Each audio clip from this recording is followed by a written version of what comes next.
the HAI Vodcast. So this quarter, we are piloting a 3-part human-centered AI, what we call a vodcast. So it's a hybrid podcast, live audience, seminar type thing.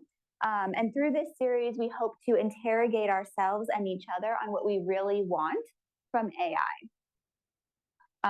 And today's episode, we'll be talking about what we really want from AI in the research world.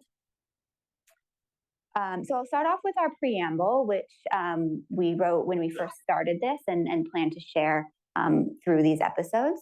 We live in a time when advancement in AI technology are shaping our world while critically outpacing our understanding of this technology in various humanistic contexts.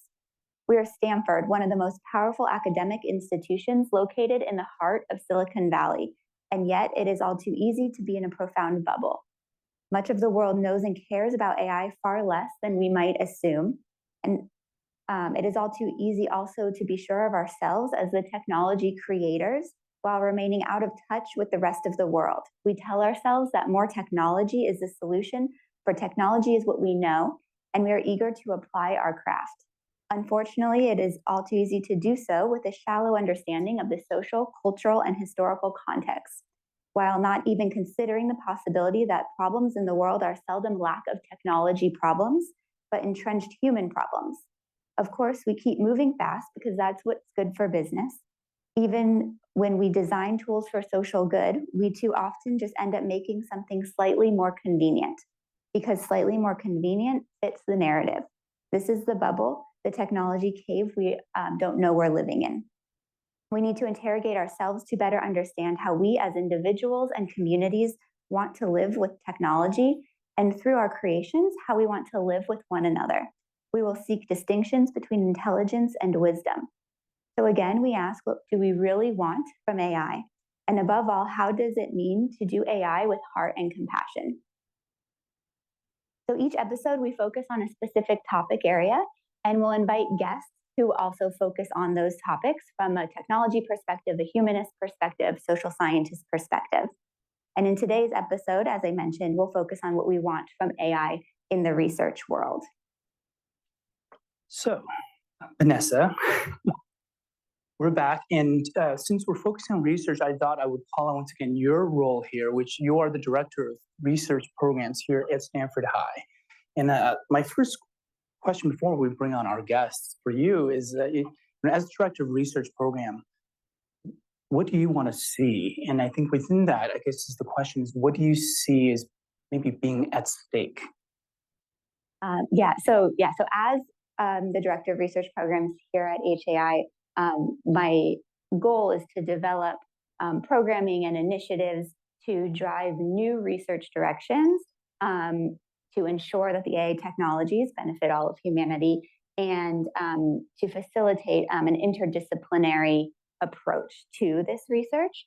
I think that at HAI we've done a lot over the past few years in creating a space where interdisciplinary folks can come together and think about these questions. Moving forward, I think a goal of mine would be to expand this group of what counts as interdisciplinary. So right now, we're Stanford, so there's a lot of academics, which is fine, but how can we get closer to the people out there in the world and their needs and bring them into the conversation as part of the project teams helping to drive the research directions? What do these organizations that are supporting people who don't have housing or people who need some additional care, like what types of problems and research can best support them? So I guess then I'm already hearing kind of an answer to this, but I'm always curious. I'm as a researcher myself, that usually in computer music and tool building, sometimes with AI, a lot of times without. I'm curious as what you think. What do you really want from AI research? And maybe the question within that is what does good research look like? What is a I think it depends on the area you're thinking about, at least in my perspective, as I've been here at HI, it has morphed. Like as I learn more from all of the people here at Stanford, as I hear from these interdisciplinary groups, the social scientists, the humanists, it continues to change. But I will say that I think, as an engineer, when I hear the humanists talk, I'm like, we need to continue to bring them more into the center of the conversations. Yeah, I mean, that's quite interesting because I mean, I kind of live in these two different sides of campus, as you know, right? I'm here in computer science, like probably like nowadays, probably more than half the time. Then my home appointment is in music. I was, like you, I'm also my graduate degree is in engineering. It's computer science, in fact. And when I walk between the two sides of campus, I'm really struck by how the two sides like don't really often have a shared language whatsoever. It's actually really bewildering and somewhat alarming to me that we're here at Stanford and this is a place where so much is going on. We're also, we are known for, among other things, kind of the engineering side and the research side, what we do in engineering, but also we have one of the most vibrant, humanities and social sciences, schools and a set of researchers and teachers and educators and students here. I guess maybe what do you see as ways that we can, you talk about, how we can be more interdisciplinary, and I completely agree, but what do you see as kind of ways that we can move towards that more? Well, so as I'm going to turn the question to you. Okay. What is your perspective as somebody who crosses both of those lines? Well, for one, I guess this is why we have a vodcast, right? I think this is why this vodcast exists. Is like, I think we do need to. I don't think it's in our culture in engineering. I would say, and I would say this as an engineer, to interrogate ourselves, to actually ask like the hard questions, and the hard questions include like, why are we doing this? What's the point? Which is a question that kind of got me started on my graduate journey, which I went to grad school thinking I'm going to do algorithmic composition, basically like generative AI, but before we called it that, like 20 some years ago. But someone asked me along the way, what's the point? And that question I've never been able to fully answer. And I'm still trying to ask, what's the point? So I'm kind of in this continual crisis of faith of like, why am I doing what I do? At the same time, I feel like I'd rather be in crisis than to be like complacent about the reasons that I'm doing what I do. And what this all translates to, one, I think we have this podcast that we're trying to pose these questions and help build a community, and for everyone in the community to begin asking these questions of ourselves. Two, this is why our guest today includes a historian, and in many ways, like if I were to like, I don't know, Thanos snap reality and change just a little bit about it, I would say I would love to help engineers value more of what the humanities has to offer, and it's including very critically historical thinking, tools that we have, not for just seeing like how we got here technologically, but how we got here as like, I don't know, as communities, as a society. I want to help us interrogate. I mean, think about this, like the way that we think about ourselves, right, is changing, and this change has always changed over the arc of human history. But if you look at kind of just this last year, what month is this? We're in November 2023. Okay, think about November 2022, just 1 year ago. Think about how you felt about artificial intelligence, and think about how you might feel profoundly different a year later. And I would say that is already a profound shift in the way that we see ourselves now that we have such rapid development in AI over the last year. It's been there, it's been going, but I would say probably a year ago when ChatGPT was coming online is when it kind of reached the public conscious in a way that, I don't think ever has quite in that way. So long-winded answer, but more humanities, more history, everything together. All right. So with that, perhaps we'll bring on our first guest. So I'm really excited today because we do have historian and a computer scientist who I think will be like really amazing in conversation together. So we have James Landay and Jessica Riskin. James is professor of computer science at Stanford and vice director and faculty director of research here at HAI. And Jessica is a historian and scholar in the scientific revolution, author of The Restless Clock, a history of the centuries-long argument over what makes living things tick, and articles. She's recently wrote a good amount of articles on the history of AI and science, which we can post after the show. They're all really great. So let's welcome them up to our blue and gray seats. And we have our first segment. Our first segment is titled Origin Stories. So for those of you who were here for our first episode, Don and I kind of talked about what brought us into like where we are today. So we thought we would do that for our guests as well. So we first have Jessica. You want to give us just a few minutes about what brought you here? Okay, well, first of all, let me just say thank you so much. It's really lovely for me to be here. As a historian of science, I am always looking for ways to bring the humanities and the sciences together. And, my goal is to make the techies and the fuzzies a false dichotomy. That's what I would like to do. So it's really lovely to be here. So this is me with my Westinghouse Science Fair project in 1984, my senior year of high school. And so the Westinghouse is now the Regeneron Science Fair.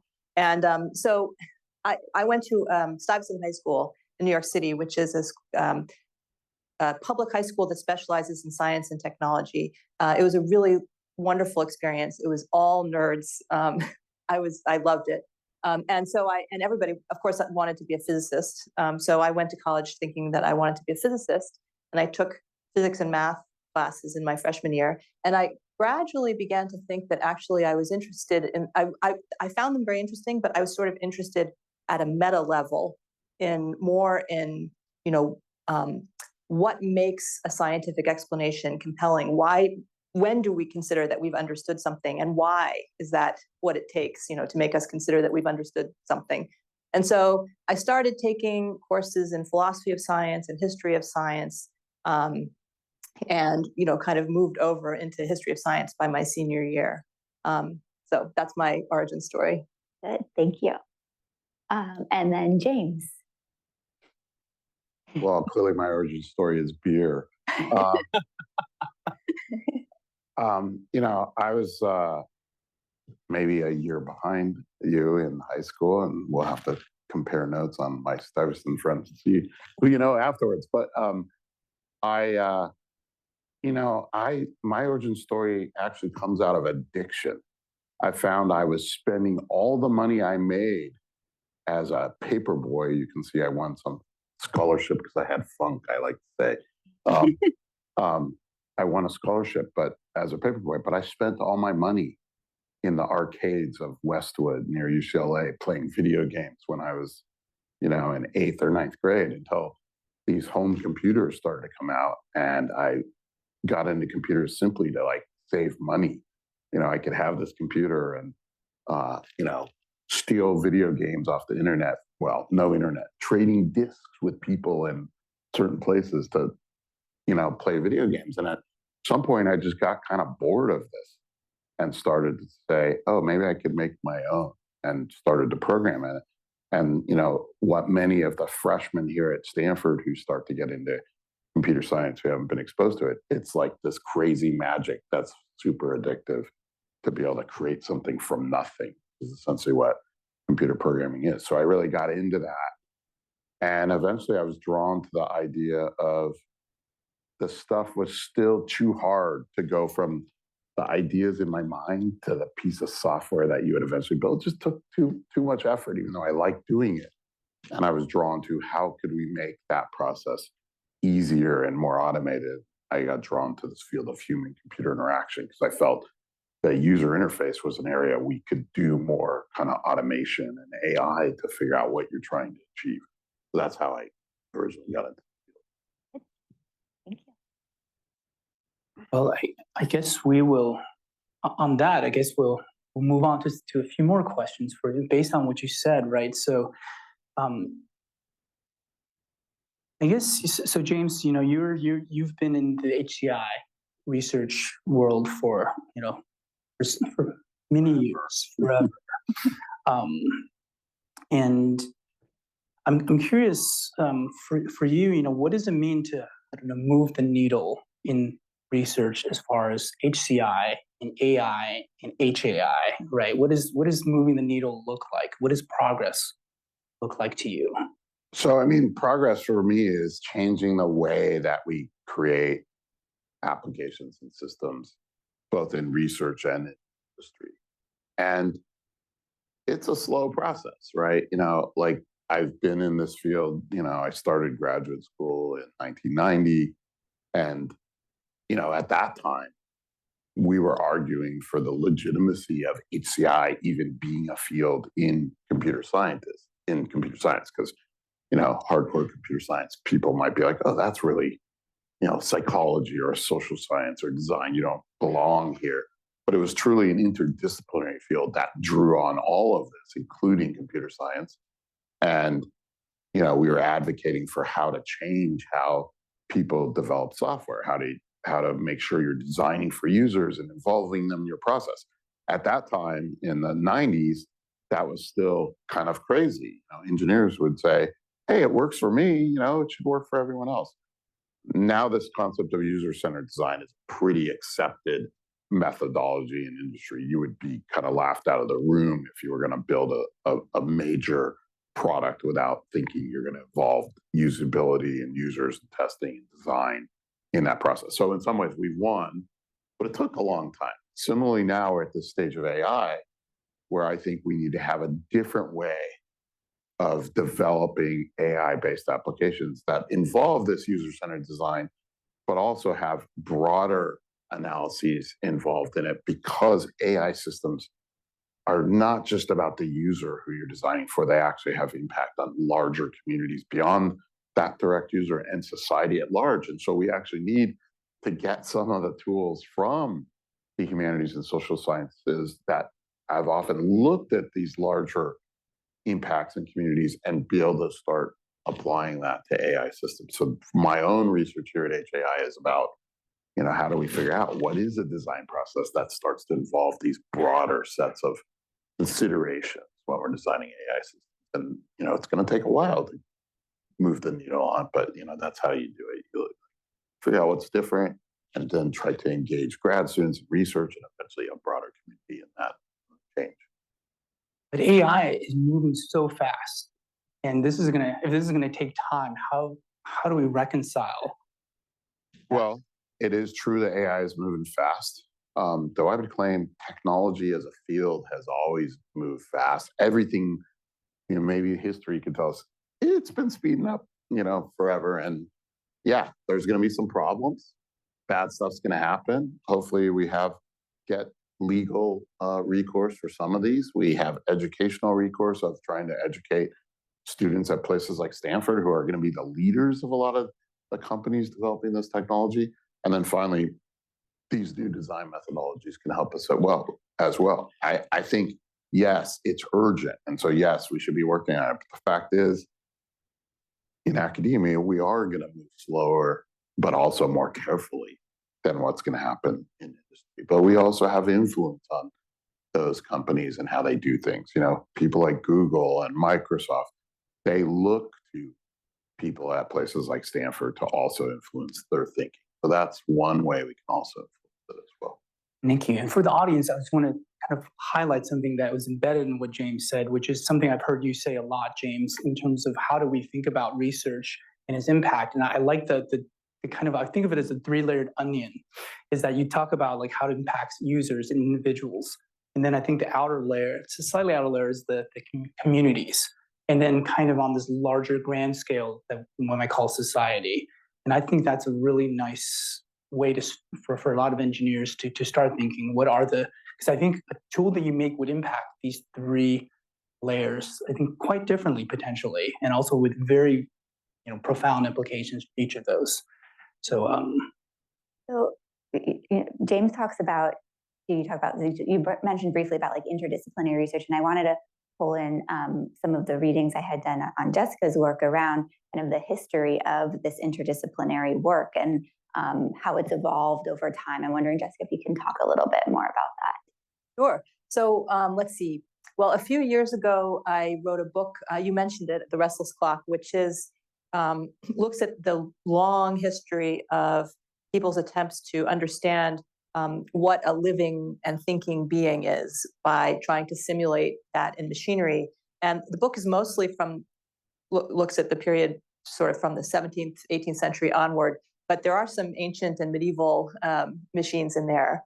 And so, for example, I looked at some 18th century automata and androids, like a flute-playing android that could play a series of tunes on a flute, and you could even bring it your own flute, and it would play that, just to make it clear that it wasn't just a music box, it was really playing a flute. And a duck that would eat food and flap around and drink water and flap around for a while, and then produce excrement, a defecating duck. And these were displayed in Paris in 1748. And they were works of kind of experimental philosophy.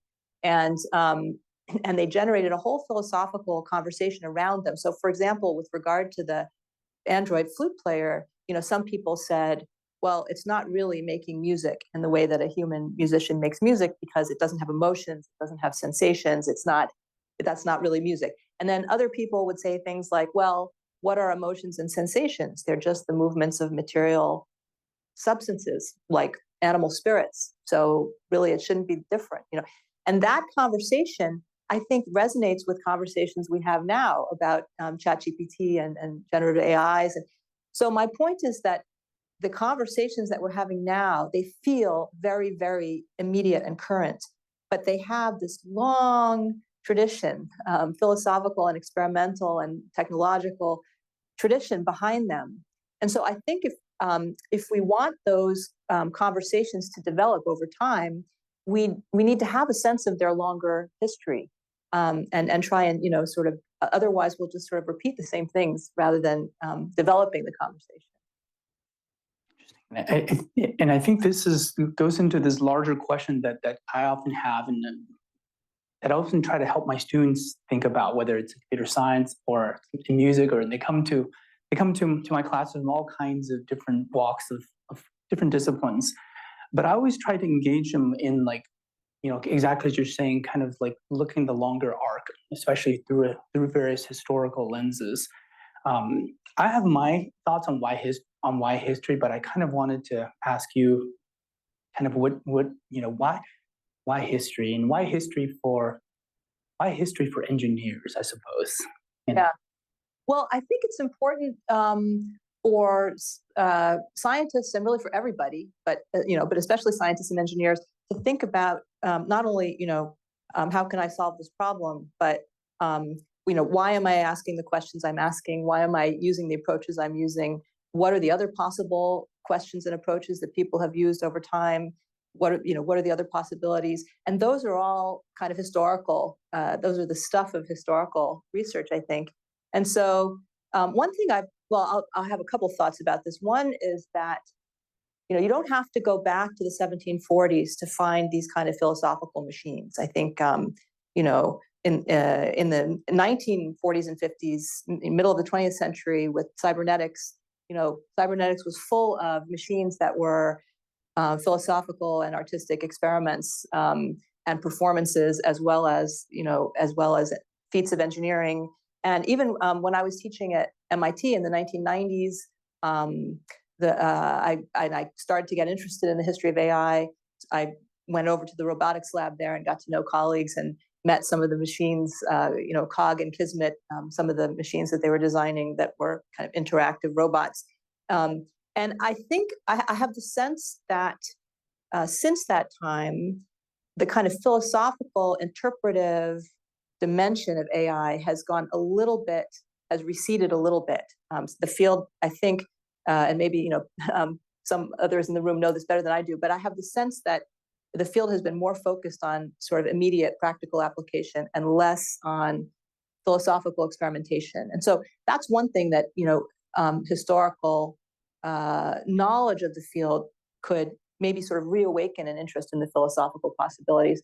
Should I give you another, or yes, please. How long to go on and on? But another thing I've been thinking about just in connection with the new generative AIs is that I think that in the field of artificial intelligence from the beginning in the mid 20th century, there has been a particular model of intelligence, which is basically a weird idea that intelligence doesn't really exist. It's another onion metaphor, that if you peel back all the layers of the onion, there's nothing in the middle, that intelligence is reducible to simple operations. And if you know all of those operations, if you knew all those operations, even for a living intelligent being, your sense that that being was intelligent would evaporate. And that's Alan Turing's 1950 paper, really fascinating, strange, wonderful paper on computing machinery intelligence.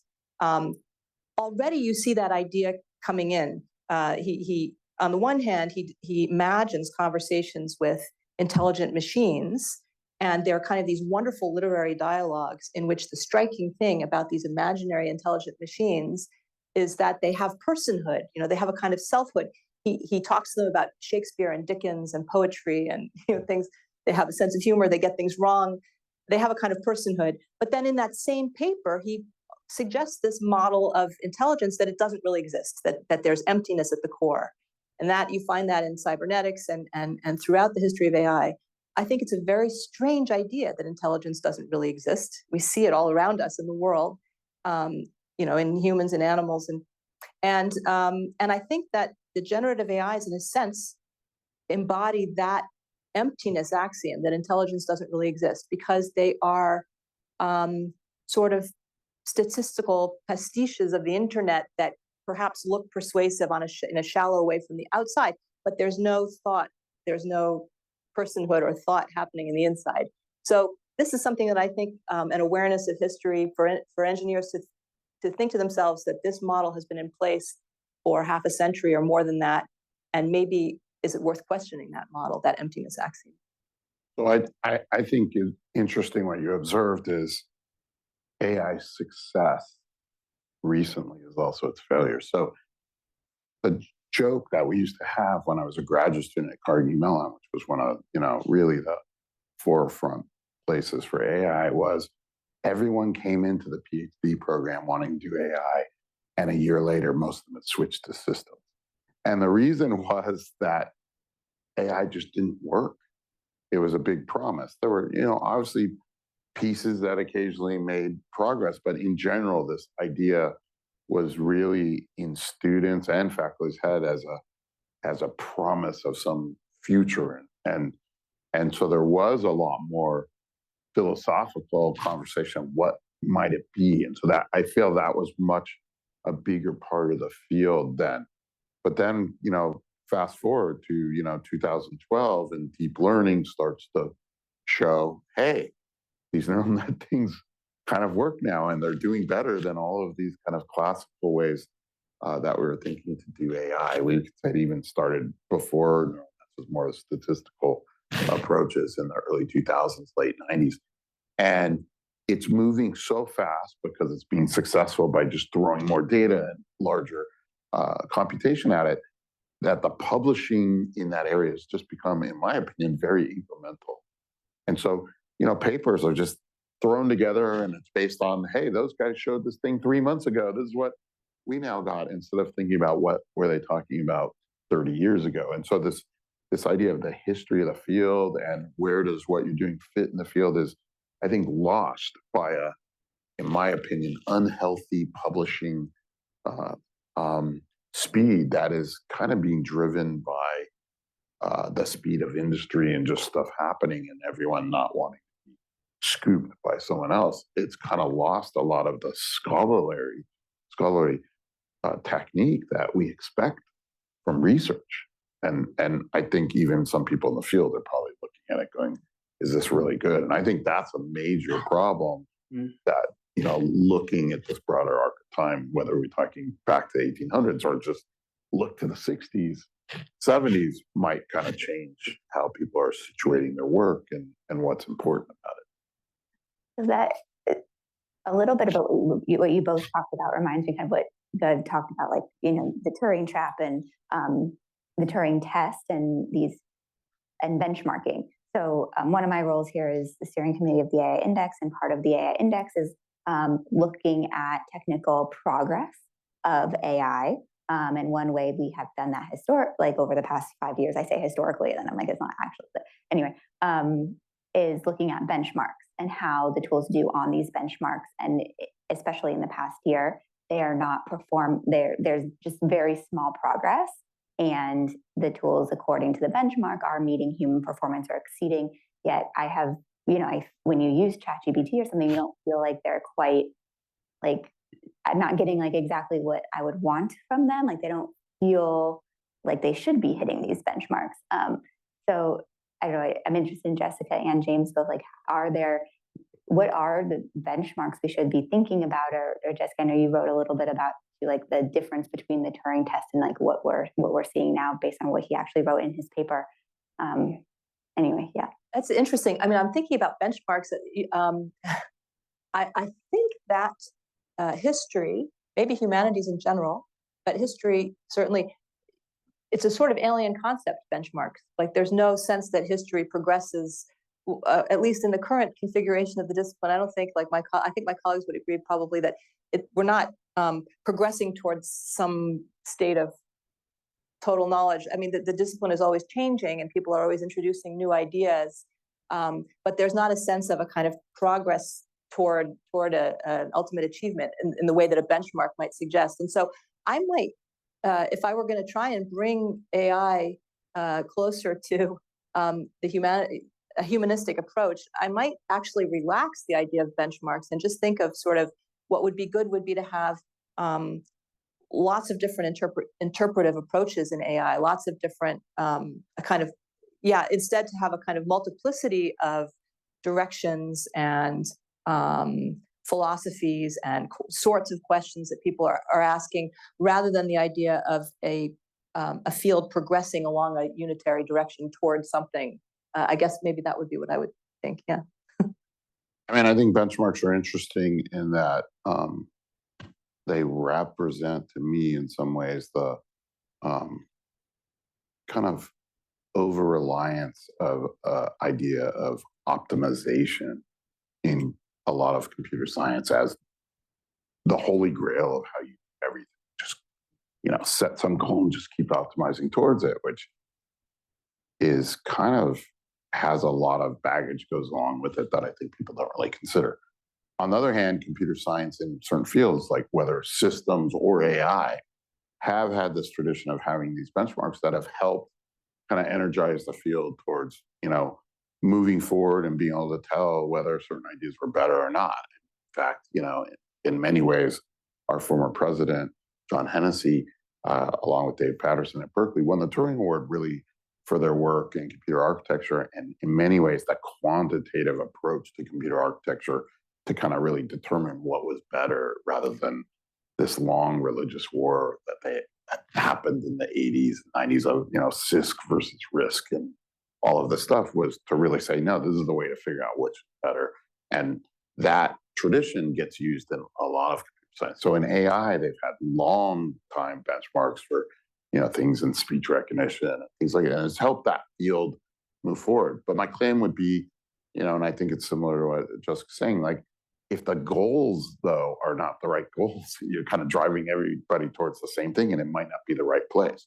So I could see some of these AI benchmarks, maybe it's solving the wrong problem. So we've talked, about, one of the deep learning Turing Award winners, Jeff Hinton, saying, hey, he said in 2015, we should stop training radiologists because in 5 years, AI is going to be better than any radiologist. Luckily, we didn't do that because there's a shortage of radiologists, and it's kind of the wrong problem. They're taking a narrow slice of what a radiologist actually does and saying, see, AI can replace this. So what you define as the problem has a big impact on the field. If we define that benchmark and that problem differently and more in a human-centered way of, well, how do we help radiologists be better at their job? We might have a totally different benchmark, and that might drive the field in a different way than it's being driven. So how those benchmarks are chosen and set can have, both positive and negative effects on where the field goes. It does seem benchmark is like an extremely powerful thing, for better and for worse, to have in a research field. And it's so interesting. And by the way, then y'all have note cards near you. These, feel free to take a moment and think about the questions that you would have, or just a sentiment about how you're thinking about all of this. Because I think there's so much to unpack here. I feel like if there was like an entity to represent today's conversation, it might be an onion, because there's just so many layers here to all of this. So I maybe as we transition now to the next segment, maybe I'll just synthesize from this. You mentioned the Turing trap, which we can credit our colleague here, Eric Brynjolfsson, the director of the Digital Economy Lab here, for having talked about that. And he makes a multitude of kind of like implications around this idea that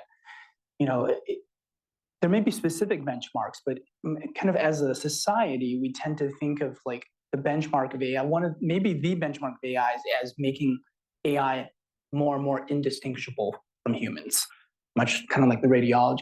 And in that, I think the argument is that while there's maybe some promise and some advantages to doing that, there's also a lot of perils, right? There's a lot of perils on the getting replaced by AI. That's an economic and social issue. And also on the research issues, it's by having a benchmark that is, if everyone kind of sees, oh, let's make AI more like humans, that will profoundly change the kind of research projects that people undertake, the kinds of research funding. So maybe I'll just synthesize this and ask y'all, if y'all wanted to, think about, what benchmarks do you think are interesting and that you would like to see? And what other benchmarks could there be for AI research? Or no benchmark. Or maybe no benchmark. I'm in computer music. I mean, what's a benchmark in music? People ask me, hey, what do you think? I get this question a lot, Vanessa. It's like, where's music going? What's the future of music? And I'm like, I don't know. There's not one. I don't think there's one direction. In fact, music is going in like a million directions all the time. And with all this technology, it only increases the number of directions. But you might be able to answer the question of where is the technology going that's used to create the future of music? You have some sense of what's happening there, right? Indeed, but it's also like not quite what we as engineers would think it would go. We put new tools out there for musicians and artists to use. Often I think artists have this way of not using the tools as is intended. Like, in fact, that's kind of where the art often comes from, is to actually, it's like putting the urinal on a pedestal and labeling it a fountain. Like that was some would argue was the birth of conceptual art. That was not the intention of, I think, urinals. There's also another thing just occurs to me about the long history of benchmarks in AI, going back to the 17th, 18th century. People thought that calculation was, that really represented intelligence. And so then people began designing calculating machines. That's some of Charles Babbage had these machines that could calculate in the 1830s, at least, designs for them. And so then people thought, okay, maybe it wasn't calculation. And so then later on, maybe it's chess playing. And then there were computers that could play chess. And everybody I remember said, okay, well, really, chess is more simple than Go, when there are machines that can play Go, right? And so each time, it seems like it doesn't quite capture what people thought it would capture. And maybe now what we're seeing with the generative AIs, I don't know, I know that there's a big debate about whether or not they pass the Turing test, but plausibly they do. But almost nobody is saying that they are intelligent in the way that of human intelligence. And so it seems like the benchmarks never quite, at least maybe I'm talking more about philosophical benchmarks than practical benchmarks, but they never quite achieve what people think they will. I think these benchmarks, though, maybe Turing thought carefully about that when he wrote it, but I feel like a lot of the benchmarks were more of, well, what's intelligent? And then these white men looked around and said, well, we're the smart people. What do? We play chess, we prove theorems, and that's what intelligence is. And therefore, if the computers can do that, when we find, actually, maybe the really hard things are, riding a bike, at least for computing-based systems, doing physical things. So I think part of it is how carefully were some of these ideas even thought about, I wonder. I think you're exactly right. And I think that there is a whole social dimension to how people think, as you say, to how people think about what is intelligent. There's an interesting little twist on that, which is that Charles Babbage in the 1830s, what made him think that he could make calculating machines is that he read a paper by a French engineer who had, after the French Revolution, he was designing a way to calculate tables, he wanted to calculate new mathematical tables. And there were all these hairdressers who had been put out of work because the very fancy hairdos of the old regime were no longer in fashion after the revolution. And so there was this population of unemployed hairdressers. And he said he could put them to work calculating tables using the method of differences. And Babbage said, well, if hairdressers can do this, then surely a steam engine, surely I could make a machine that could do it. So there's always a social, I think you're exactly right, that there's always a social component to how people are understanding the philosophical question of what is intelligence. And I mean, even today, everyone bandies about the term AGI, but you can hardly find anyone who will carefully try to define what is it that they actually mean by that. So they'll talk, yeah, we're at AGI, or we're going to be there in 3 years or 5 years. But they won't define it carefully so that anyone could actually decide whether that makes sense or not. This is the kind of AI research I would love to be involved in. This kind of discussion, and maybe from here, I mean, I think we mentioned that we are in an educational institution. Yeah. Vanessa? So maybe we talk a little bit more about, Jesse, you have this idea around a humanist engineer. Doug can talk a little bit about his pie-shaped person, and then kind of James, how you think about it as far as like your students as engineers. So I guess first, Jesse, do you want to talk a little bit about what is this idea of a humanist engineer? Yeah, so that was an essay that I wrote. It was actually a review of a book, but it was anyway about Renaissance machines and humanist mechanicians, engineers in the Renaissance.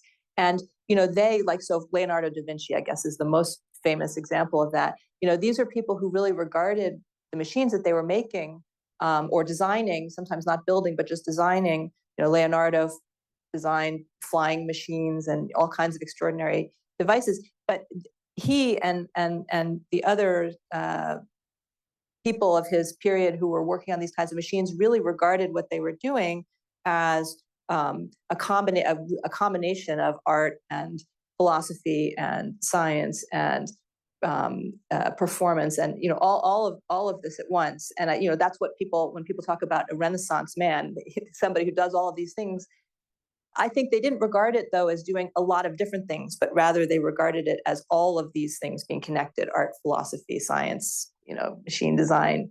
And so this is something that I think later on, after the Renaissance, after the early modern period, and especially in the 19th century, there's a kind of divorce that happens between the sciences and everything else. All these kind of interpretive and artistic and humanistic areas of understanding, modes of understanding, and areas of endeavor.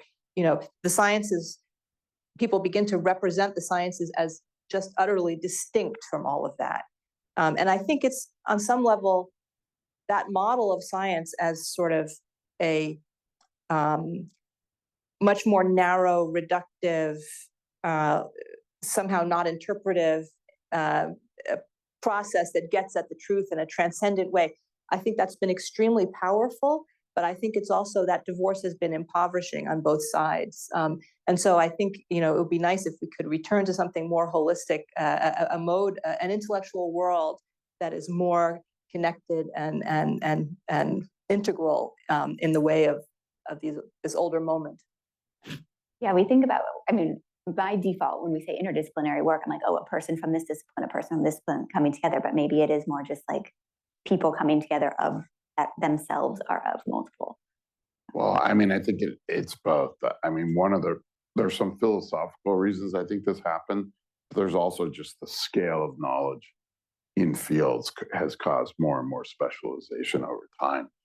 And I think being able to cross those fields sometimes requires working with people who have those other specializations or knowledge, but also sometimes getting some of it yourself so that you can even talk to them, which is, what Gus spoke about. I think one of the reasons we thought HAI had, an unfair advantage in some ways to be founded here at Stanford was for the reasons that Gus mentioned earlier, that although we have, some of the top AI and computer science people in the world, the founder of the AI lab here invented the term AI.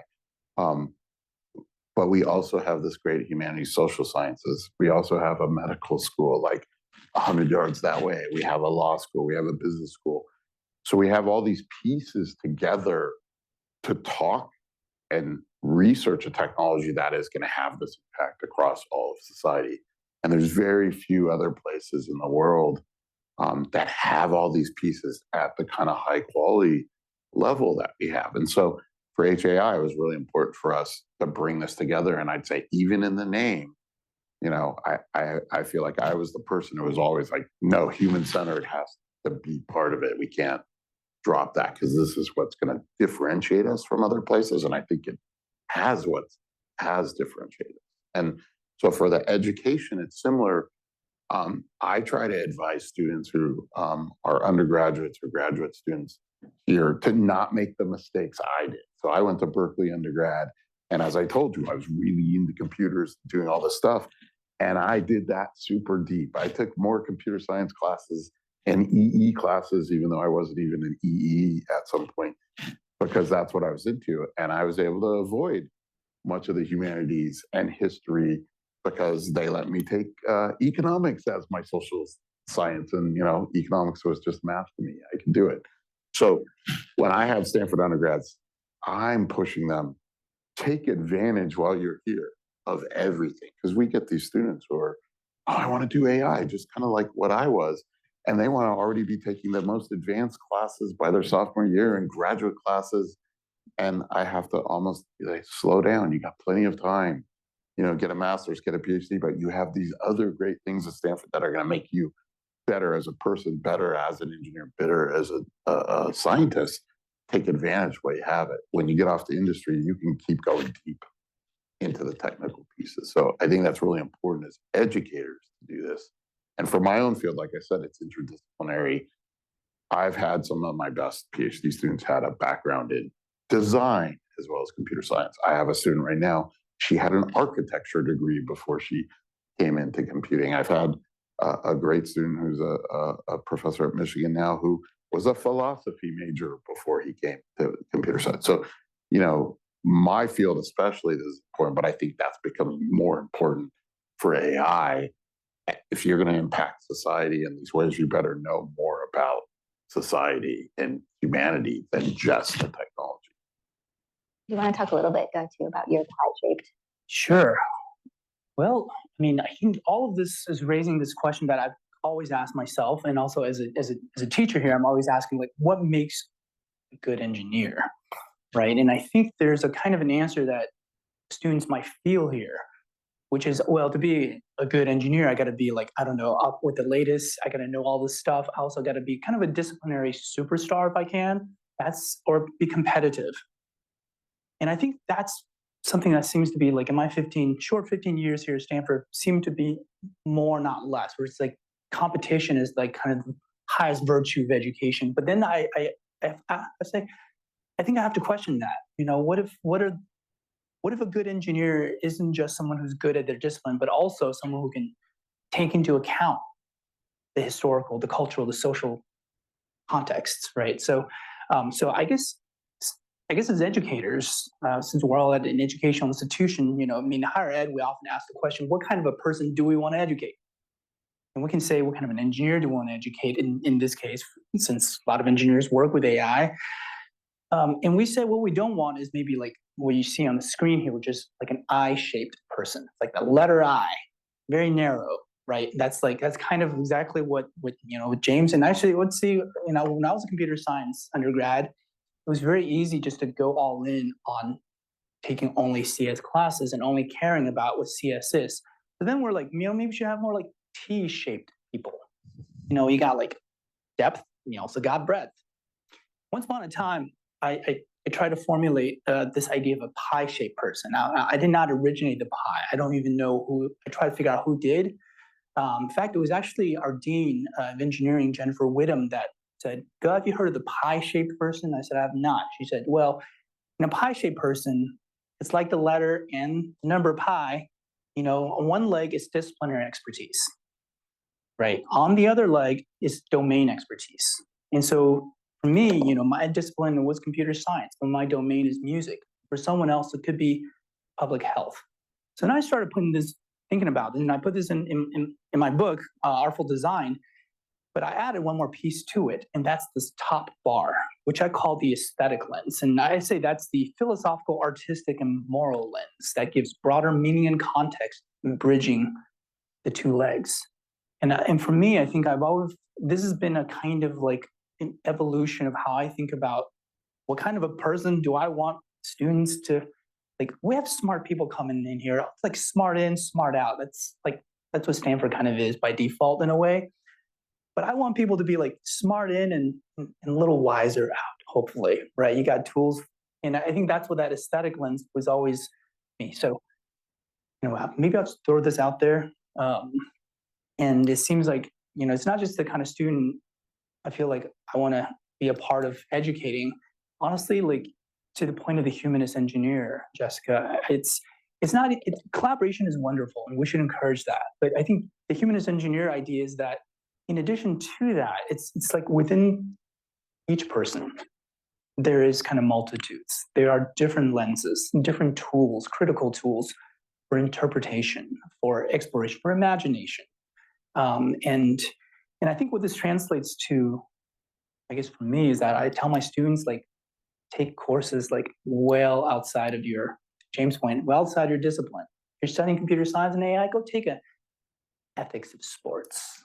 Go take a drawing class. Go take history of science, right? And kind of inhabit all the different things that the Stanford has. So yes, we only have a few more minutes. Do you want to close out with our final question? Yeah, well, I want to put this out there for your thoughts, but we also want, this is only very, very short hour in which I feel like we covered a lot of onions here. Now, I hope those onions can be takeaways. We actually should have actual onions for people to take away next time. Incentive to come back next time. We'll have actual onions next time, maybe. You don't know about good food. I do love food. And I think maybe since we don't have a lot of time, we wanted to ask the two of you kind of what questions would you want to leave all of us with that that might be helpful for us to think about as we move forward and think about, I don't know, AI in progress, in research, in education. Well, I think I would love to see people involved in AI and engineering. First of all, think in a more humanistic way about what intelligence is or can be. What are the various things forms that intelligence takes?